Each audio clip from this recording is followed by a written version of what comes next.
75 वर्ष की उम्र में सुलोचना देवी की याददाश्त काफी कमजोर होती जा रही थी। उन्हें रोजमर्रा की चीजें याद न रहती, लेकिन जो उन्हें हमेशा याद रहता वह था उनका बेटा।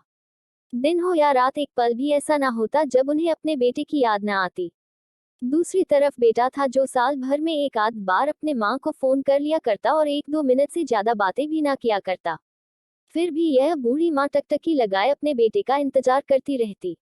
एक दिन बेटे का विदेश से फोन आया। हेलो हेलो, सुन रही हो ना माँ? अनिल बोल रहा हूँ, तुम्हारा बेटा। कैसी हो माँ? मैं ठीक हूँ बेटा, तुम बहू और मेरा पोता कैसा है? माँ ने पूछा। सब अच्छे हैं माँ, मैं अगले हफ्ते गांव आ रहा हूँ माँ, तुम्हें लेने।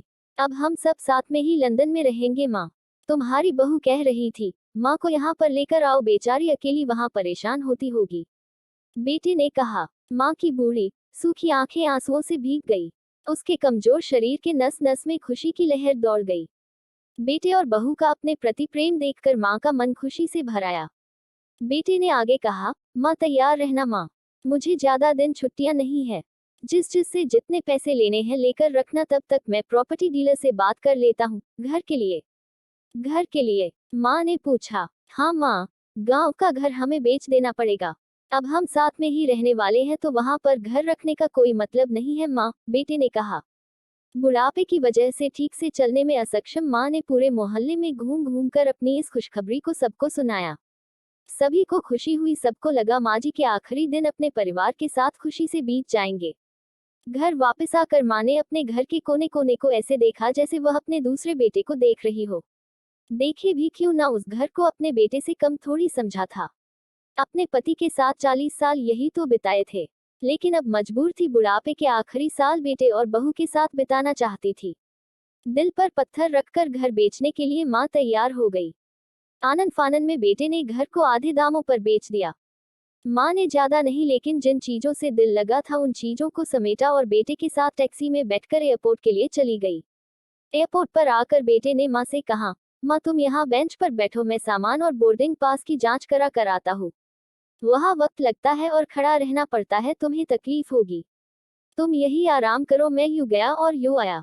माँ बेंच पर बैठ गई और बेटा अंदर चला गया। काफी समय हो गया, बेटा वापस नहीं लौटा। माँ सोचने लगी, ज्यादा भीड़ होगी इसलिए देर लग रही होगी। उद्धरण चिन्ह। अंधेरा होने को आया, अब तो लोगों की चहलकदमी भी कम होने लगी। माँ को अब चिंता होने लगी। एक कर्मचारी ने आकर पूछा, किससे मिलना है माँ जी आपको? यहाँ पर क्यों बैठी है? डरती हुई आवाज में सुलोचना देवी बोली, मेरा बेटा अंदर सामान की जांच कराने गया है। लंदन जा रहे हैं हम। क्या नाम है माँ जी आपके बेटे का? कर्मचारी ने पूछा। अनिल नाम है मेरे बेटे का, सुलोचना देवी ने बताया। कर्मचारी अंदर गया और थोड़ी देर बाद बाहर लौटा। उसने सुलोचना देवी से कहा, माँ जी लंदन जाने वाली फ्लाइट तो दोपहर में ही जा चुकी है और आपका बेटा भी उस फ्लाइट में बैठकर लंदन जा चुका है। अब आपके यहाँ बैठने का कोई मतलब नहीं है। आप भी अपने घर चली जाए। क्या जा चुका है? और मैं घर जाऊं? घर? माँ की आंखों से आंसुओं के सैलाब उठने लगे। जैसे तैसे माँ घर पहुंची, जो अब उसका था ही नहीं, बिक चुका था। वो वही बरामदे में तुलसी के पास सो गई। घर के नए मालिक को उस पर दया आए तो एक कमरा किराए से उसको दे दिया। पेंशन के पैसों से खाना और किराए का बंदोबस्त हो जाता था। दिन बीतने लगे। कुछ दिनों बाद घर के नए मालिक ने सुलोचना देवी से कहा, माँ जी आप अपने रिश्तेदारों के यहाँ पर जाकर क्यों नहीं रहती है? इस उम्र में आपके लिए वही अच्छा होगा।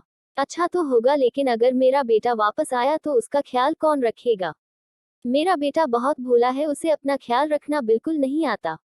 मैं कहीं नहीं जाऊंगी, क्या पता कब उसे मेरी जरूरत पड़ जाए। माँ ने कहा। दोस्तों, सच बता रहा हूँ, माँ की ऐसी बातें सुनकर मेरी आंखों में आंसू आ गए। किसी ने सच ही कहा है, पूत कपूत हो सकता है लेकिन माता कभी कुमाता नहीं होती। दोस्तों, आप सभी से हाथ जोड़कर विनती करता हूँ, अपने माता पिता की जितनी हो सके सेवा करना। उनके साथ कभी बुरा बर्ताव मत करना। दोस्तों, आपको स्टोरी हिंदी कहानी हमारी कैसी लगी हमें कमेंट में जरूर बताएं और लाइक शेयर जरूर से जरूर करें। हमारे इस चांदनी रागनी चैनल को सब्सक्राइब कर दो। धन्यवाद दोस्तों।